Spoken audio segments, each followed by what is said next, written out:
South Korea is ranked among the world's safest countries. People linger in cafes lit up late into the night and feel secure, walking alone down dark alleys. Yet at the northern edge of this peaceful, vibrant nation lies the world's most tense border, the DMZ demilitarized zone. Korea remains a nation in a state of ceasefire, where the war is not yet fully over. Therefore, every healthy Korean male must serve in the military for approximately 1.5 to 2 years. Even global pop stars like BTS are no exception. Young men spend the most vibrant years of their lives, isolated from the world, guarding barbed wire fences with guns in hand. But on June 21, 2014, a horrific explosion and gunfire shattered this silence at the GOP, the frontline unit in Gyeongsang County, Gangwon Province. It was not an attack by North Korean forces. The person who pulled the trigger was none other than 22-year-old Sergeant Lim Do-bin of the South Korean military, just 3 months away from discharge. Why did he throw grenades and pull the trigger on the comrades he shared every day and night with? Today, we delve into the full story of the Sergeant Lim incident that sent shockwaves through Korean society, and the dark reality hidden behind it within the South Korean military. First, we need to understand what the GOP is. It is the frontline outpost facing North Korean forces at the closest point. Because actual combat could erupt at any moment, soldiers stationed here are always issued live ammunition. It is an isolated space where immense stress and tension weigh heavily. June 21, 2014, 8:15 p.m. Soldiers who had finished their daytime guard duty gathered in front of the control post to return their weapons. Suddenly, a small metallic object flew out of the darkness and hit the ground. It was a fragmentation grenade with a lethal radius of 15 meters. A tremendous explosion erupted, sending tens of thousands of shrapnel fragments flying in all directions. The scene instantly turned into a bloodbath, a complete hellscape. Comrades fell, struck by shrapnel, while panicked troops scattered in all directions. Amid this chaos, someone in the darkness began firing with deliberate aim. His actions were chillingly calm and calculated. Under South Korean military regulations, to prevent accidental discharges, the top round in a magazine must be a blank cartridge. But just before opening fire, Sergeant Lim removed these blanks and slipped them into his pocket. His intent wasn't to threaten anyone from the start. He intended to kill. He didn't fire indiscriminately. Like a skilled sniper, he aimed precisely with single shots, pulling the trigger at the backs of fleeing comrades. Afterwards, Sergeant Lim shifted his target to the barracks, where unarmed soldiers slept and rested, the living quarters.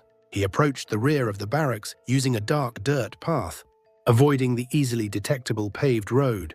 When he encountered unit members rushing up the narrow staircase after hearing the explosions, he fired 5 live rounds without hesitation. The slaughter did not stop. Entering the hallway, Sergeant Lim shot another comrade, frozen in place, staring at him in the chest. Midway through, he even had the composure to discard his short 20-round magazine and swap it for a full 30-round extended magazine. After completing his reload, he spotted an injured soldier who had been wounded in the leg during the grenade attack and was sitting helplessly on the floor without a weapon. He mercilessly executed him. This all unfolded in just over 10 minutes. 5 young soldiers lost their lives and 7 others were seriously injured. Immediately after the incident, Sergeant Lim deserted into the dark mountains, fully armed with his rifle and over 60 rounds of live ammunition, with an armed killer responsible for 12 casualties. Potentially heading towards civilian villages, a greater catastrophe loomed. Military authorities immediately declared the highest alert status, mobilizing helicopters and special forces for a large-scale manhunt. However, during his escape, Sergeant Im encountered search teams a staggering 6 times. Each time, he calmly lied, claiming he was moving on an officer's errand and slipped through the encirclement. In the darkness of night, amid extreme fear and tension, a friendly fire incident even occurred, when search team members mistook each other for Sergeant Im and opened fire. On the morning of June 23rd, 2 days after his desertion, Sergeant Im was finally surrounded in the woods. The military brought his father and older brother to plead with him to surrender, appealing to him with tears.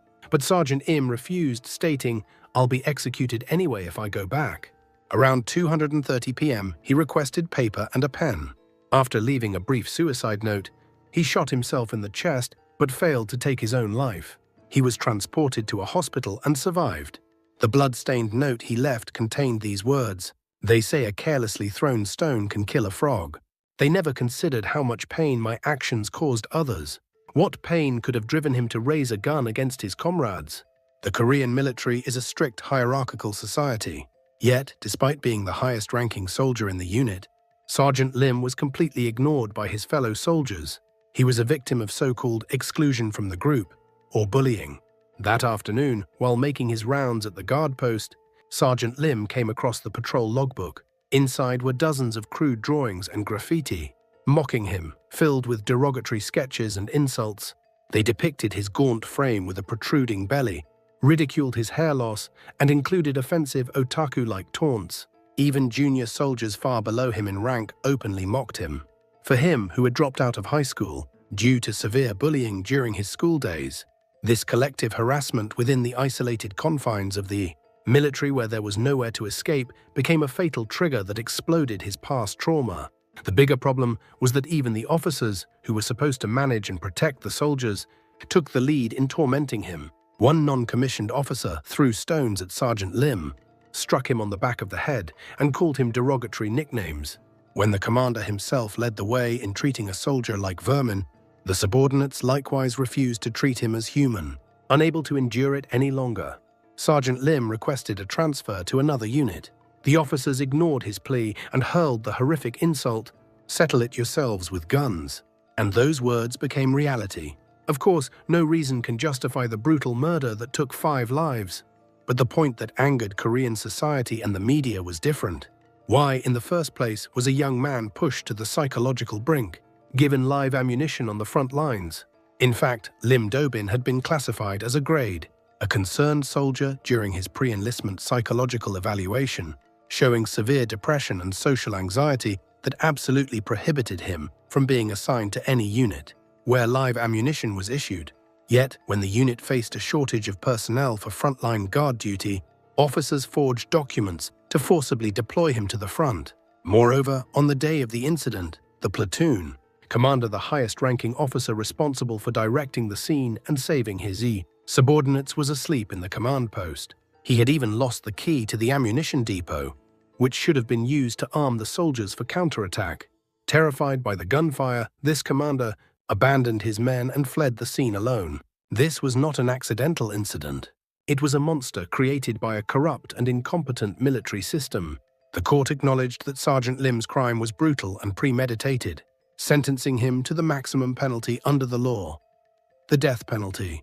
However, the Supreme Court's ruling unusually included an exceptionally lengthy dissenting opinion. Some justices pointed out, is it truly appropriate to place sole responsibility for this incident on the defendant and sentence him to death? The state and military's negligence, allowing violence to persist and deploying an unsuitable soldier to the front lines, is the primary cause of this crime. At the time of the incident, this saying circulated in Korean society: if you endure, you become Private Yoon. If you can't endure, you become Sergeant Lim.